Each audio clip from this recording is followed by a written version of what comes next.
നമ്മളിങ്ങനെ ഈ നിലയിലെത്തുമെന്ന് ഞാൻ സ്വപ്നത്തിൽ പോലും വിചാരിച്ചില്ല ശിവേട്ട. നമ്മളെവിടെ എത്തി? എങ്ങും എത്തിയില്ല. എത്താനിരിക്കുന്നേ ഉള്ളൂ. ഇനിയും വളരണം, വലുതാകണം. ഈ ലോകം മുഴുവൻ എനിക്ക് വിലയ്ക്ക് വാങ്ങണം. എങ്കിലേ എന്റെ മനസ്സിന് സമാധാനം കിട്ടും. ഈ ശിവേട്ടനൊരു അത്യാഗ്രഹിക്കുക.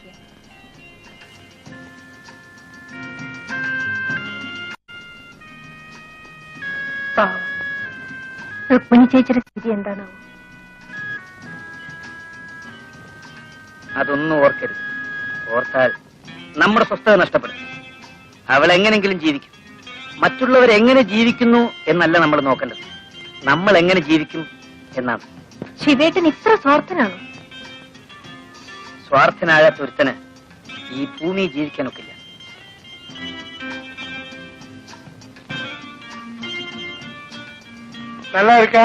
അവിടുത്തെ അനുഗ്രഹം കൊണ്ട് ഒന്നിനും ഒരു കുറവുമില്ല.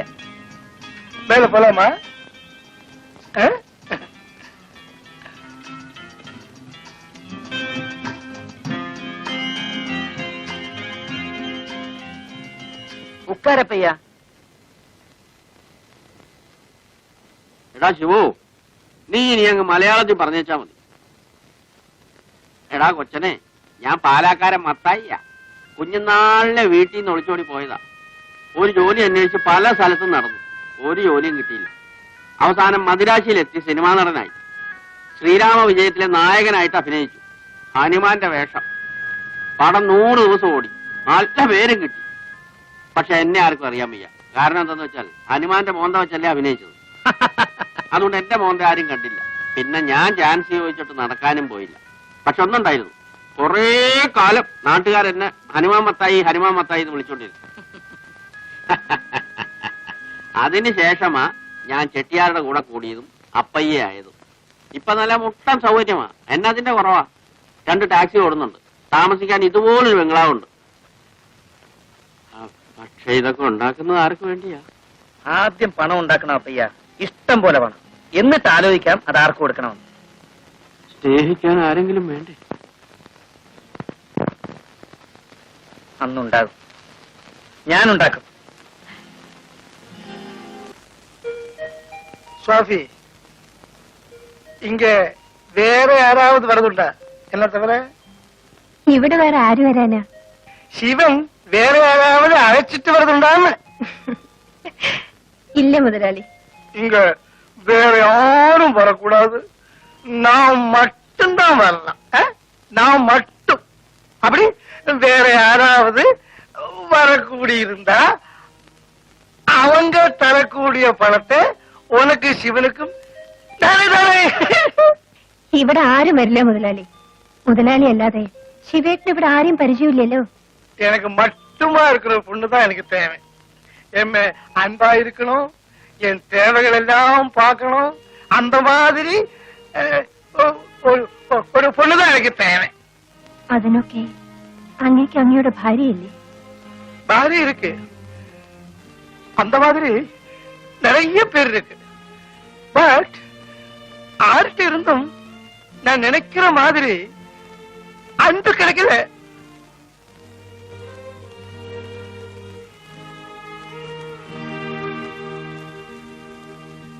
நான் பணம் நிறைய சம்பாதிச்சாச்சு. ஆனா பணம் கொடுத்து அன்பு விலைக்கு வாங்க முடியாதுன்னு எனக்கு இப்பதான் புரிஞ்சது. அது புரியறதுக்கு இவ்வளவு நாளாச்சு. Too late. உனக்கு என்ன சிநேகிக்க முடியுமா? முடியுமா?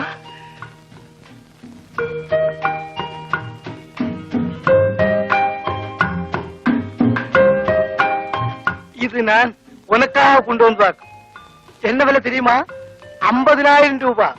நான் உனக்கு ஏன் தரையில தெரியுமா? நீ எனக்காக மட்டும் இருக்கிறதுதான். അങ്ങ് ഇപ്പോഴും സ്നേഹം വിലയ്ക്ക് ചോദിക്കണം.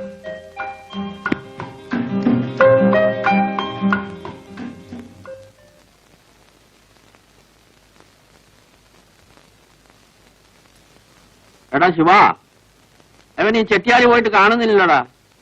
അവിടേക്കാൻ പോയി പോത്തുപോലെ കിടന്ന് ഉറങ്ങുകയായിരിക്കും. എനിക്ക് അത്യാവശ്യമായിട്ടൊന്ന് പുറത്തേക്ക് പോകേണ്ട കാര്യം ഉണ്ടായിരുന്നല്ലോ. ചേട്ടന് എവിടാ പോകണ്ടേ? വേണമെങ്കിൽ നമുക്കൊന്ന് കറങ്ങിച്ചു വരാം. അയാളെ വ്യായാമം ചെയ്യിക്കാൻ ഒരാൾ വരാമെന്ന് പറഞ്ഞിരുന്നു. അവനെ പോയി ഒന്ന് കണ്ടുപിടിക്കണം. ചെട്ടിയാരെ വ്യായാമം ചെയ്യിക്കാനോ? പാവം, കുറച്ചുനാളോട് ജീവിക്കട്ടെ ചേട്ടാ.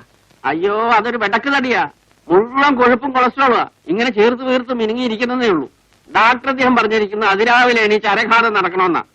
പക്ഷെ ഇയാൾ എണീച്ച് വരുമ്പോ പൃഷ്ഠത്തിൽ വേല് വരും. മണി 11 ചേട്ടനെ കണ്ട അന്നു മുതലാണ് എന്റെ ജീവിതത്തിന് ഒരു ലക്ഷ്യം ഉണ്ടായത്.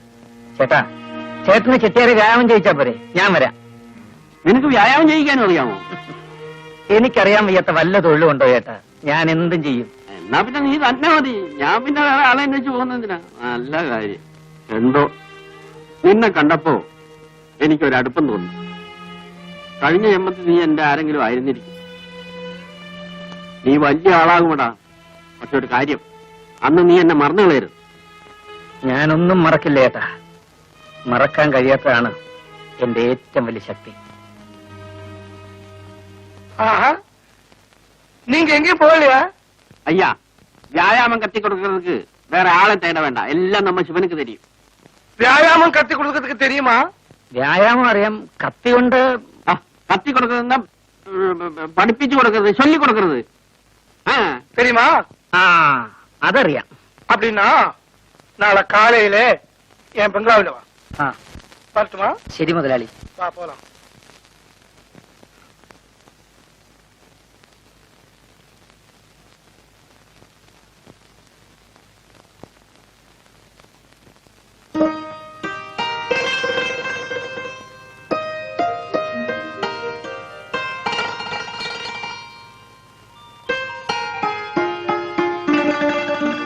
ചെട്ടിയാര് തന്നതാ. നിന്നെ എനിക്ക് കിട്ടിയത് എന്റെ ഭാഗ്യമാണ്. ഇവിടെ മറ്റാരും വരരുതെന്നാണ് ചെട്ടിയാര് പറയുന്നത്. ഞാൻ അയാളുടെ മാത്രം സ്വന്തമായിരിക്കണമെന്ന്. നീ അത് സമ്മതിച്ചില്ലേ? സമ്മതിച്ചു. അങ്ങനെ പറയാവൂ. പക്ഷേ ഇയാളെക്കാട്ടിലും വിലയുള്ള ചിട്ടയാരെ കിട്ടിയാ നമ്മൾ അയാളെ സ്വീകരിക്കും. നമുക്ക് ജീവിക്കാനുള്ള പണമായാൽ ഈ തൊഴിൽ നിർത്തണം ശിവേട്ട. അത് ശരിയാ, ഞാനും അത് ആലോചിക്കുന്നുണ്ട്. പക്ഷേ അതെന്നാ? എന്നായാലും അന്ന് ശിവേട്ടനെ ഉപേക്ഷിക്കാതിരുന്നാ മതി. രുക്മിണി ചേച്ചിയെ ഓർക്കുമ്പോ എനിക്ക് ശിവേട്ടനെ പേടിയാ. ഇല്ല സോഫി, നിന്നെ അങ്ങനെ ഉപേക്ഷിക്കാൻ എനിക്ക് കഴിയില്ല. നീ എന്നും എന്റെ കൂടെ ഉണ്ടാവും. സത്യമാണോ ശിവേട്ട?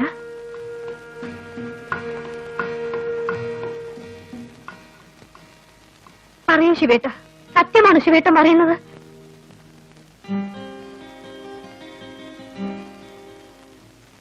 നീ ഒരു മണ്ടിയാണ്. നീ എത്ര ആണുങ്ങളെ കണ്ടവളാണ്. ശിവനെ പോലെ എത്ര ശിവന്മാർ ഇനിയും ഉണ്ടാവും. ഇങ്ങനെ അതും ഓർത്തിരുന്ന് ജീവിക്കണ്ടേ? ഇല്ല അന്ത്രൂസ് ചേട്ടാ, പട്ടിണി കിടന്ന് ചത്താലും ഞാനിനി ആ ജോലിക്കില്ല. വെച്ച് വിളമ്പിക്കൊടുക്കാൻ എനിക്കിനി ആരുമില്ല. മാസം മാസം ഫീസ് കൊണ്ട് കൊടുക്കാൻ എനിക്ക് എന്റെ മകളുമില്ല.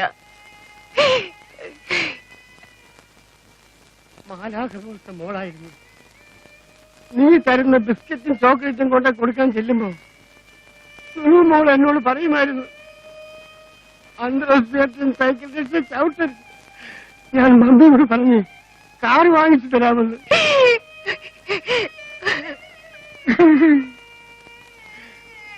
നമ്മൾ ശവിക്കപ്പെട്ടവരാണ് മോളെ. എത്ര ദുഷ്ടന്മാർ നല്ല നിലയിൽ ജീവിക്കുന്നു. എനിക്ക് ഇത്രയും വേദന കിട്ടാൻ ഞാൻ ദൈവത്തോട് എന്ത് തെറ്റ് ചെയ്തു? ദൈവം അയാളെ ഞാനൊന്ന് നേരിട്ട് കണ്ടിരുന്നെങ്കിൽ അയാളുടെ മുഖത്ത് ഞാൻ കാർജിച്ചു നോക്കിയാണ്. അങ്ങനെ പറയരുത് അന്ത്രൂസ് ചേട്ടാ. ദൈവം എന്തെങ്കിലും തീരുമാനിച്ചിട്ടുണ്ടാവും. അയാൾ വരെ ഉണ്ടാക്കും. അന്ത്രൂസ് ചേട്ടാ, നിന്റെ സങ്കടം കാണുമ്പോ എനിക്ക് സഹിക്കുന്നില്ല. കൊച്ച്, നീ എന്തോരമായി അനുഭവിക്കുന്നു. സാരമില്ല, അനുഭവിച്ച് ഞാൻ മരവിച്ചു കഴിഞ്ഞു. ഇനി ഒന്നിനും എന്നെ നോയിപ്പിക്കാൻ കഴിയില്ല. ചെല്ലു, അന്ത്രോസ് ചേട്ടൻ എന്തെങ്കിലും ജോലി ചെയ്ത് ജീവിക്കാൻ നോക്കൂ.